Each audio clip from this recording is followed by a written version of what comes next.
다음은 박희락 국민대학교 정치대학원 교수의 모 언론에 기고한 내용입니다. 북한은 2019년 12월 28일에서 31일까지 4일간에 걸쳐서 조선노동당 중앙위원회 제7기 제5차 전원회의를 개최하였다. 이에 대하여 국내는 물론이고 국외에서도 상당한 관심을 보였다. 그러나 전원회의가 종료된 이후 발표된 결정서를 보면 북한의 근본적인 전략 노선 변경이나 그동안 김정은이 강조해온 새로운 길이 어떤 것이고 어떻게 걸어가야 할 것인가에 대한 내용은 없다. 전원회의가 종료된 이후 국내의 언론은 물론이고 다수의 국책 연구기관에서도 그 내용을 분석하여 발표하고 있다. 그 관심 정도를 보면 이미 김정은이 우리의 지도자가 된 듯하다. 우리 대통령의 신년사는 아예 분석되지도 않은 채 언론이나 국민들도 관심을 갖지 않는데 북한 노동당 전원회의의 결과와 그곳에서의 김정은의 일거수일투족은 상서히 분석 및 보도되고 있기 때문이다. 우리도 모르게 이미 김정은이 우리 대한민국의 지도자로 정착되고 있는지도 모르겠다. 혼란스러울 뿐이다. 그러나 현 시점에서 한국이 관심을 가져야 할 사항은 결정서나 김정은의 보고서에 나타난 사항만은 아니다. 더욱 심각하고 두렵게 생각해야 하는 것은 북한이 4일에 걸쳐 진지하게 토론하였지만 공개하지 않는 사항일 가능성이 높다. 북한이 발표한 바에 의하면 이번 전원회의에서 첫 번째로 다룬 주제는 조성된 대내외 형세 하에서의 당면한 투쟁 방향이었는데 이 결정서를 보면 정면 돌파한다는 말 이외에는 내용이 없다. 그렇다면 북한의 수뇌부들은 향후 투쟁 방향에 대하여 심층 깊게 논의하였지만 명확하게 결정하지 못하였거나 아니면 결정하였더라도 아무도 모르게 은닉하고 있는 내용이 있을 가능성이 높다. 그것이 무엇일까에 대해서는 사람마다 생각이 다를 수 있지만 당연히 김정은이 언급한 새로운 길에 대한 구체적인 방향이었을 것이고 그것은 남한에 대한 무력 적과 통일의 적절한 시기와 방법이었을 가능성이 높다. 현재 상태에서 북한의 모든 문제를 해결할 수 있는 효과적이면서 어쩌면 유일한 방법은 경제 대국으로 성장한 한국을 병합하는 것이기 때문이다. 북한은 핵무기를 구비한 상태이고 남한은 대비태세를 전혀 갖추지 않은 상태에서 아무런 경계도 하지 않고 있어 현재가 혹이라고 판단하는 것은 자연스럽다. 다만 한미동맹이 아직은 굳건하여 자칫 잘못하면 북한 자신도 패망할 수 있다는 점에서 그 위험성과 성공 가능성을 집중적으로 논의하였을 가능성이 높고 아직은 결론에 이르지 못하였을 수 있다. 대부분의 국민들은 잊고 있지만 북한은 최소 25개 이상의 수소폭탄급 핵무기를 보유하고 있고 다양한 미사일로 한국과 일본은 물론이고 미국에 대해서도 핵공격을 가할 수 있다. 따라서 북한 입장에서는 미국만 없을 경우 핵무기를 몇 개만 사용하면 남한은 쉽게 병합할 수 있다고 판단할 가능성이 없지 않다. 다만 미국의 개입 여부와 정도에 대하여 불확실성이 적지 않기 때문에 쉽게 결론을 내리지 못한 채 실제로 북한 조선노동당은 북한군의 목표는 전 한반도의 공산화이고 이것은 지금까지 한 번도 변한 적이 없다. 북한 체제에서 최상위 규범으로 인식되는 김일성과 김정일의 유언에서도 북한식 사회주의를 통한 한반도 통일은 포기할 수 없는 가치 체계로 강조하고 있다. 김정은의 공격적인 성향과 자주를 강조하는 정책 노선을 고려할 때 전 한반도 공산화라는 북한의 군사정책 목표는 오히려 강화되었을 가능성이 높다.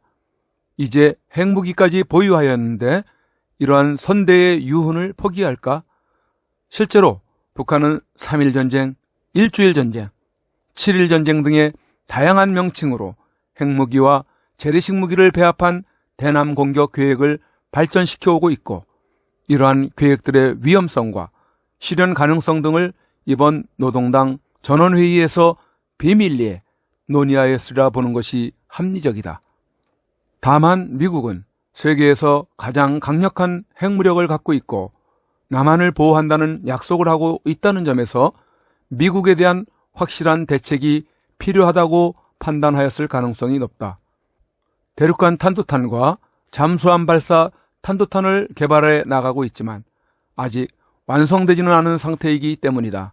따라서 북한은 그것을 완성하는데 최우선적인 노력을 경주하자고 결의하였을 것이고, 그것이 이번 노동당 전원회의를 통하여 김정은이 전략무기의 개발을 지속하겠다고 보고한 내용일 수 있다. 이제 우리는 북한이 이번 노동당 전원회의의 결과로 발표한 사항만으로 북한의 의도와 전략을 판단한 후 안심해서는 곤란하다. 북한이 비밀리에 토의한 사항이 적지 않을 것이라고 생각하면서 그것까지 예상하여 대비해야 한다.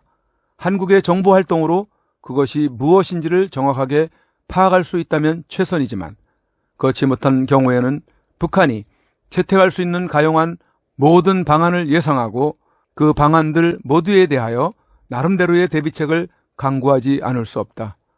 예를 들면 북한이 한국에 대하여 핵무기 사용 등의 가능성으로 위협하면서 연방제 통일 방안을 수용하라고 최후 통첩을 보낼 가능성과 그러한 경우 대비책은 무엇인가를 우리 스스로 토의하고 필요한 대비책을 강구할 필요가 있다. 북한은 한국이 그들의 최후 통첩을 수용하지 않을 경우 핵무기로 한국의 도시를 공격하거나 군사적 기습 공격을 감행할 수 있다고 위협할 것이고, 그렇게 되면 남한 사회는 방향 없이 우왕좌왕하는 모습을 보이게 될 가능성이 높다.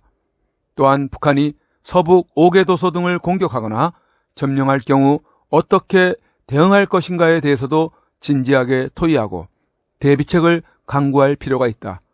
북한은 백령도로부터 30분 거리에 있는 고안포에 대규모 상륙정도를 보유하고 있고, 악천후를 활용하여 북한이 기습공격을 가할 경우 한국이 서북 도서에 대한 방어작전을 적극적으로 수행하거나 지원하는 것이 현실적으로 쉽지 않기 때문이다. 북한의 도발에 대하여 한국이 공세적으로 나올 경우 북한은 핵무기 사용으로 위협함으로써 그것을 차단할 수도 있고 그것을 남한에 대한 본격적인 공격의 구실로 삼을 수 있다. 나아가 북한이 수도권에 대한 기습 공격을 감행할 경우 어떻게 수도권을 방어할 것인가도 검토해 두어야 할 것이다. 북한은 한국의 행정 및 경제 중심지인 서울을 먼저 점령하여 기정사실화한 후 나중에 남한 전역으로 점령 지역을 확대하는 방안을 충분히 고려할 수 있기 때문이다. 서울은 휴전선에서 40km밖에 떨어져 있지 않아서 밤사이에 기습공격으로 점령할 수도 있다. 북한은 특수전 부대를 적극적으로 투입하여 서울의 핵심부를 조기에 장악할 것이며 사이버 부대를 총동원하여 남한의 산업 및 행정 기능을 마비시킬 수 있다. 이 외에도 북한은 1950년도에 6.25 전쟁에서와 같이 전국적인 범위에서 남한에 대한 기습 공격을 감행할 수도 있다는 점에서 이에 대한 대비책도 필요할 것이다. 남한의 미흡한 대비태세를 고려할 때 남한 전역을 일거에 석권하는 것도 가능하다고 판단할 수 있기 때문이다. 이 경우 북한은 파주 문산 지역에 집중적인 공격을 가함으로써 주공 방향을 기만하면서 철원 축선과 김포 축선에 정예 전투력을 투입하여 서울에 대한 양익 포위를 추구할 가능성이 높다. 이러한 시나리오는 너무나 섬뜩하지만 어느 정도의 군사적 지식만 가진 사람이라면 누구나 상상할 수 있는 시나리오이고, 따라서 북한의 수뇌부들이 이번 전원회의에서 각 방안의 위험성과 실현 가능성을 충분히 논의하였을 가능성이 낮지 않다. 북한이 자신의 체제를 유지하거나 국력을 과시하기 위한 목적으로 천신만고를 통하여 핵무기를 개발하지는 않았을 것이기 때문이다. 북한은 1950년에 실패한 전 한반도 공산화를 핵무기를 통하여 달성하고자 핵무기를 개발한 것이다. 이번에 노동당 전원회의가 오래 지속된 것도 무력적과 통일의 다양한 방안의 위험과 실현 가능성에 대한 심층 깊은 논의가 필요하였기 때문일 수 있다. 이상은 바키라 국민대학교 정치대학원 교수의 기고 내용입니다. 이에 더하여 북한의 위협에 대해 언급을 하자면 그동안 북한의 장거리 남침형 땅굴을 추적해오는 민간 탐사대 입장에서 본다면 북한은 남한에 주한미군이 주둔하고 있어도 남침을 할 가능성이 매우 높다고 할 수 있습니다. 내부적으로는 북한 주민들의 불신 가운데 놓여 있고 미국과의 관계에서도 약속을 이행하지 않는 모습을 반복적으로 노출시켜 북폭에 대한 우려에 직면해 있어 북한으로서는 남침 도발에 대해 이번 전원회의에서 논의를 했을 수도 있다는데 무게를 둘 수 있습니다. 북한은 장거리 땅굴을 오래전부터 파왔고 근래에는 지표면 가까이 올라온 작업들을 해놓았고 해가고 있기 때문에 관리에 어려움을 겪고 있어 한편으로는 대한민국 전역에서 싱크홀들이 곳곳에서 발생이 되고 있고 지상의 주민들에게는 지하의 작업 소리들이 노출이 계속되고 있어 언제까지나 땅굴을 써먹지 않고 오래 끌고 갈 수는 없는 입장이기에 땅굴을 사용할 D-Day 설정에 고민들을 하지 않을 수 없을 것입니다. 이제 한반도도 이 상태로 더 지속될 수는 없는 지경에 도달해 있다고 봅니다. 공산화가 되느냐 아니면 자유통일이 되느냐의 갈림길에 놓여 있다고 볼 때에 한 번쯤은 사태가 남으로써 그런 결정이 지어질 것으로 봅니다. 따라서 북한은 조만간 대한민국을 적화시킬 야욕을 노골적으로 드러내는 땅굴 공세를 감행할 것으로 우려되고 있습니다. 계절적으로는 겨울이 될 가능성이 매우 높습니다. 그렇다면 2020년 3월 이전 겨울이겠습니까? 아니면 2020년 12월 이후의 겨울이겠습니까? 제18대 대통령에 당선된 박근혜 대통령은 51.6%인 1,500만 여표로 대한민국의 최초 여성 대통령이 되셨습니다. 부친 박정희 대통령의 정신을 가지고 대한민국과 결혼했다고 하는 그는 오직 대한민국만을 바라보고 국정을 해오던 중 온갖 불의한 세력들에 의해 탄핵이라는 어처구니 없는 불행한 사태를 맞아 지난 2017년 3월 31일 서울 구치소에 수감되어 지금까지 옥살이를 하고 있습니다. 시간이 지나면서 박근혜 대통령의 결백이 알려지고 있는 가운데 분노하고 있지만 정작 박근혜 대통령께서는 구치소 안에서 홀로 꿋꿋이 투쟁을 하며 3년, 30년, 300년을 구형하던 불의한 재판에 타협하지 않고 계십니다. 박근혜 대통령의 존재가 정의와 자유를 사랑하는 정의로운 국민들의 희망일 것입니다. 하지만 오랜 기간 동안 구치소 생활 가운데 정신은 강할지라도 육신은 쇠약해져 계실 것입니다. 이에 여러 국민들의 도움이 절실히 필요합니다. 그것은 바로 엽서와 서신 보내기입니다. 지금까지 엽서 서신 보내기에 동참한 국민들은 약 15,000명 내외로 보여집니다.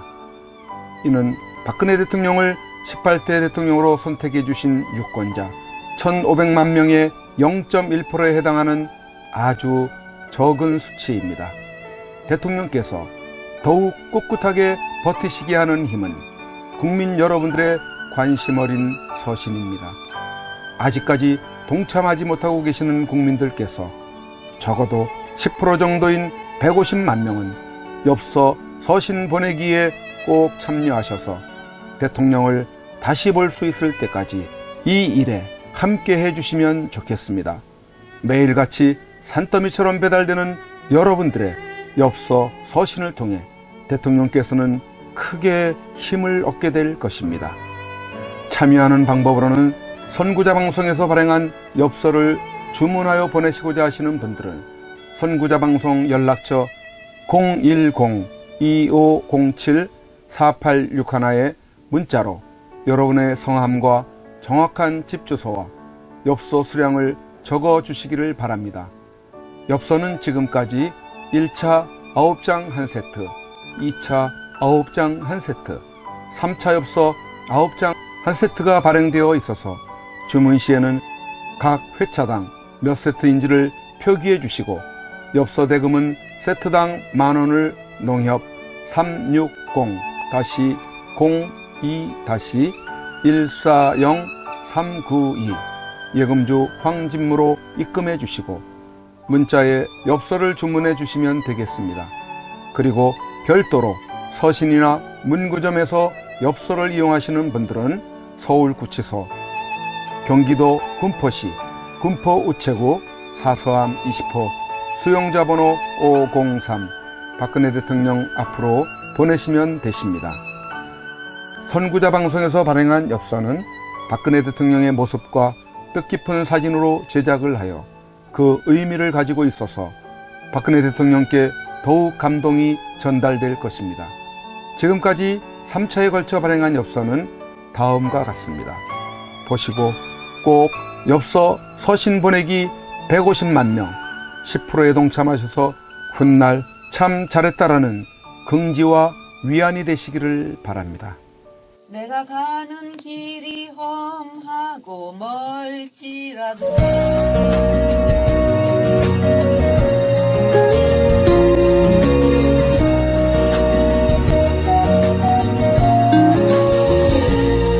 내가 가는 길이 험하고 멀지라도 그대 함께 간다면 좋겠네. 우리 가는 길에 아침 햇살 비치면 행복하다고 말해주겠네. 그대와 행복을 만들어요. 우리 모두 함께 손에 손을 잡고서 행복의 나라를 만들어봐요. 때론 지루하고 외로운 길이라도 그대 함께 간다면 좋겠네. 때론 즐거움에 웃음 짓는 나날이어서 행복하다고 말해주겠네. 그대와 행복을 만들어요. 우리 모두와 함께 손에 손을 잡고서 행복의 나라를 만들어봐요. 우리 국민들은 바란다. 부디 대통령님께서 강한 정신력으로 버티시고 건강을 유지하셔서 반드시 복귀하시고 형편없이 무너지고 부패하고 비리 공화국이 되어버리고 빨갱이들로 점령되어버린 이 땅을 기경하여 다시 씨를 뿌리고 옥토로 만들어 다음 통일한국을 일구어갈 나라로 만들어 주기를. 왜냐하면 박근혜 대통령님만큼 깨끗하여 믿을 만한 사람이 없기에. 국민 여러분의 행복이 곧 저의 행복입니다. 사랑하는 국민 여러분, 저 박근혜는 이제 내려가야 한다. 내려가기 전에 대통령님께 이렇게 외쳐본다. 박근혜 대통령님! 옥체를 보존하십시오. 보내드리는 엽서를 통해서 힘을 내시고 대통령님의 결백이 밝혀질 것입니다. 멀지 않았습니다. 더 꿋꿋이 버텨주시고 많은 국민들을 통해서 많은 엽서를 또 많은 편지를 보내드리도록 그렇게 힘쓰겠습니다. 건강을 지켜주세요. 안녕히 계세요. 그대와 행복을 만들어요.